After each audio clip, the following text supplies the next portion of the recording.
Let's mic Rajasthan news. नमस्कार, मैं शिवांगी। आप सुन रहे हैं लेट्स माइक राजस्थान न्यूज। चलिए नजर डालते हैं आज की हेडलाइंस पर। मदन राठौड़ की उम्र वाली टिप्पणी पर गहलोत ने दी प्रतिक्रिया। राजस्थान हाईकोर्ट ने चुनाव स्थगन पर भाजपा सरकार को चेताया। अशोक गहलोत ने इंतजार शास्त्र चैप्टर 12 जारी किया। आरएसएस कार्यक्रम को एनएसयूआई ने राजस्थान विश्वविद्यालय में रोकने की मांग की। और अब खबरें विस्तार से। राजस्थान के पूर्व मुख्यमंत्री अशोक गहलोत आज जयपुर अंतर्राष्ट्रीय हवाई अड्डे पहुंचे, जहां उन्होंने एयरपोर्ट पर मौजूद मीडिया से रूबरू होकर विभिन्न मुद्दों पर अपनी प्रतिक्रिया दी। मीडिया से बातचीत के दौरान गहलोत ने प्रदेश की वर्तमान राजनीतिक परिस्थितियों, सरकार की नीतियों और जनहित से जुड़े मुद्दों पर खुलकर अपनी बात रखी। उन्होंने कहा कि बीजेपी सरकार इंतजार शास्त्र के जरिए उठाए गए मुद्दों का उत्तर नहीं दे रही है, बल्कि अनर्गल और भ्रामक मुद्दे उठाकर जनता का ध्यान भटका रही है। पत्रकारों के सवालों का जवाब देते हुए गहलोत ने विपक्ष और सरकार दोनों की कार्यप्रणाली पर टिप्पणी की। उन्होंने मदन राठौड़ द्वारा उनकी उम्र 70 वर्ष को लेकर की गई टिप्पणी पर भी प्रतिक्रिया दी और स्पष्ट किया कि उनकी प्राथमिकता जनता की भलाई और राज्य के विकास पर केंद्रित है। मदन राठौड़ कह रहे हैं कि अशोक गहलोत जी 75 वर्ष के हो गए, उन्हें संन्यास ले लेना चाहिए। देखो, मैं तो कह चुका हूँ, ये तो लागू होगा मोदी जी पर, या क्या नाम उनका, हमारे मोहन भागवत जी, उनके लिए लागू होगा। मैं तो कह चुका हूँ पहले आप लोगों सबको, गांधी जी ने कहा था 125 साल तक मैं सेवा करना चाहता हूँ, और ये कट्टरपंथी उनकी हत्या कर दी। मैंने कहा मैं 100 साल तक सेवा करना चाहता हूँ प्रदेशवासियों को, देशवासियों की, तो मेरे लिए लागू नहीं हो सकता। अब वो पता नहीं किस संदर्भ में कहा, क्यों कहा, उनको मालूम है कि मैं कह चुका हूँ ये बात, पर क्योंकि ये तो जो इनको ऊपर से कहा जाता है, तो ये आपको आज क्या लाइन लेनी है, उनके मंत्रियों को, इनके नेताओं को वो लाइन लेते हैं। इंतजार शास्त्र के सवाल पर कहा था साहब कि वो 75 के बाद संन्यास होता है और वो संतोष शास्त्र अपनाना चाहिए। अब वो कौन कैसे सलाह देंगे हम लोगों को?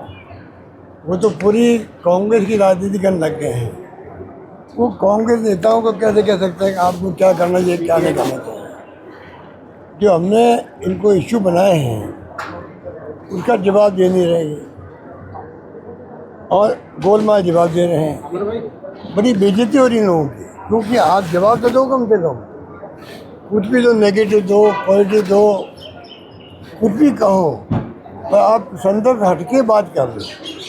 जो हमने क्वेश्चन इंतजार शास्त्र में पूछे हैं। राजस्थान हाईकोर्ट ने राज्य निर्वाचन आयोग और सचिव को पंचायत और निकाय चुनाव टालने के मामले में अवमानना का नोटिस जारी किया है। अदालत ने याद दिलाया कि 15 अप्रैल 2026 से पहले चुनाव कराने के आदेश पहले ही दिए गए थे। ये नोटिस पूर्व विधायक संयम लोढ़ा की याचिका पर जारी किया गया है।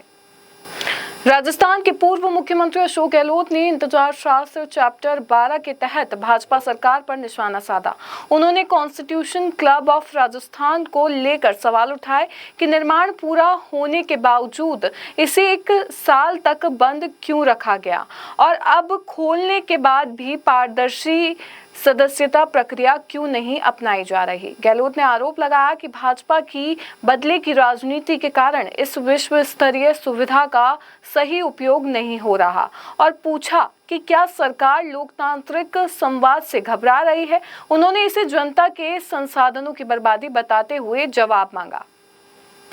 राजस्थान हाईकोर्ट ने भाजपा सरकार और राज्य निर्वाचन आयोग से पंचायत और निकाय चुनाव बार बार टालने पर कड़ी प्रतिक्रिया दी है। अदालत ने 14 नवंबर 2025 के अपने आदेश को याद दिलाया, जिसमें 15 अप्रैल 2026 तक चुनाव कराने का निर्देश दिया गया था, लेकिन सरकार अब 22 अप्रैल को अंतिम मतदाता सूची जारी करने की तैयारी कर रही है। इसे अदालत ने संवैधानिक आदेशों की अवहेलना बताया। गोविंद सिंह डोटासरा ने भी इस मामले में टिप्पणी करते हुए कहा कि ओबीसी आयोग की अधूरी सर्वे रिपोर्ट और ट्रिपल टेस्ट प्रक्रिया के चलते चुनाव स्थगित करने की सरकार की कोशिश लोकतंत्र के लिए चिंता का विषय है। उन्होंने भाजपा सरकार पर जनता के अधिकारों और संवैधानिक प्रावधानों की अनदेखी करने का आरोप लगाया। का गठन ही लोकतांत्रिक रूप से हुआ। चुनाव इसलिए नहीं करवा रहे हैं कि इनका सूपड़ा साफ हो जाएगा, इनका मोरिया बोलेगा। आज हाई कोर्ट ने इनके ऐसा फटका लगाया है कि मारी एक और दर्द हुआ दो का। हाई कोर्ट ने यह कहा है कि आपको 15 अप्रैल तक चुनाव कराने थे, आपने तो वोटर लिस्ट बनाने का काम ही 22 अप्रैल तक है, तो आप चुनाव कहां करा रहे हो? इसका मतलब न आपने हाई कोर्ट से आकर के क्षमा मांगी, न समय अवधि मांगी चुनाव कराने के लिए, और समय भी नहीं मांगा कि ये 73वां 74वां संविधान संशोधन है, इसके तहत 5 साल के अंदर परिसीमन ओबीसी का निर्धारण सब 5 साल के अंदर करना था। ये सरकार फेल हो गई है। ये डबल इंजन की सरकार के दोनों इंजन सीज हो चुके हैं। 1993 से लेकर के केवल पिछली बार कोविड आ गया, पूरे देश की नहीं विश्व की गाइडलाइन आ गई, 2 आदमी 5 आदमी 10 आदमी भी इकट्ठे नहीं हो सकते, तो वोटिंग नहीं हो सकती थी। राजस्थान विश्वविद्यालय में आज आरएसएस का कार्यक्रम प्रस्तावित है, जिसे लेकर एनएसयूआई ने कड़ा विरोध किया है। एनएसयूआई राष्ट्रीय अध्यक्ष विनोद झाकर ने कहा कि विश्वविद्यालय शैक्षणिक और लोकतांत्रिक मूल्यों का केंद्र है, न कि किसी वैचारिक संगठन का मंच। झाकर ने चेताया कि ऐसे कार्यक्रम शैक्षणिक वातावरण और शिक्षा की गरिमा को प्रभावित करेंगे और छात्रों में वैचारिक विभाजन पैदा कर सकते हैं। एनएसयूआई ने प्रशासन से आग्रह किया है कि वे इस कार्यक्रम को अनुमति ना दें और विश्वविद्यालय परिसरों को निष्पक्ष और समावेशी बनाए रखा जाए। राजस्थान पुलिस के स्पेशल ऑपरेशंस ग्रुप ने राजस्थान पुलिस एसआई एग्जाम 2025 को लेकर सख्त अलर्ट जारी किया है। 5 और 6 अप्रैल 2026 को होने वाली परीक्षा में पेपर लीक, ब्लूटूथ से नकल और डमी कैंडिडेट जैसी गतिविधियों की आशंका जताई गई है। ऐसी अनियमितताओं की सही सूचना देने वाले को 1 लाख रुपए इनाम देने और पहचान गोपनीय रखने की घोषणा की गई है।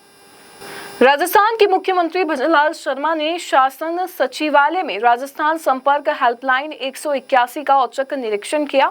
उन्होंने शिकायतकर्ताओं से सीधा संवाद किया और अधिकारियों को सभी शिकायतों का प्रभावी और समयबद्ध निस्तारण सुनिश्चित करने के निर्देश दिए। हेल्पलाइन 181 नागरिकों को राशन, बिजली, पानी और सड़क जैसी समस्याओं को शिकायत बिना कार्यालय जाए दर्ज कराने की निःशुल्क सेवा प्रदान करती है। भीलवाड़ा के बड़ला चौराहे पर बाइक सवार 2 बदमाशों ने महिला की सोने की चेन झपट कर फरार हो गए। बदमाशों ने महिला की बेटी की चेन छीनने की कोशिश की, लेकिन असफल रहने पर उसे धक्का दे दिया। सिटी कोतवाली पुलिस ने मामला दर्ज कर जांच शुरू कर दी है और सीसीटीवी फुटेज खंगाली जा रही है। मैं शास्त्री नगर से आ रही थी तो बड़ला चौराहे के नाले के वहाँ पे पीछे से 2 जने आए और मेरी चेन खींच के पास में आके चेन खींच के भाग गए और मेरी गुड़िया पीछे बैठी थी, इसकी भी चेन खींचने लगे और इसके पेट में भी लगी और फिर इसको धक्का देके भाग गए। मैं शिवांगी लेट्स माइक स्टूडियो से जुड़े रहिए हमारे साथ। राजस्थान न्यूज में रोज शाम 4 बजे नॉन स्टॉप न्यूज को रेडियो पे सुनने के लिए डाउनलोड करें लेट्स माइक ऐप। नमस्कार। आप सुन रहे थे let's mike more than radio. Follow कीजिए हमें हमारे सोशल मीडिया प्लेटफॉर्म्स पर। It's time for news. It's time for more than radio. Presenting the first radio news app, Let's Mic. Let's Mic, a news-based app on your phone where you get to watch and listen news, talk shows, interviews, radio show podcasts. On Let's Mic, you get all relevant information of TV, print, radio, podcast, and digital. Let's Mic talks about every segment of life.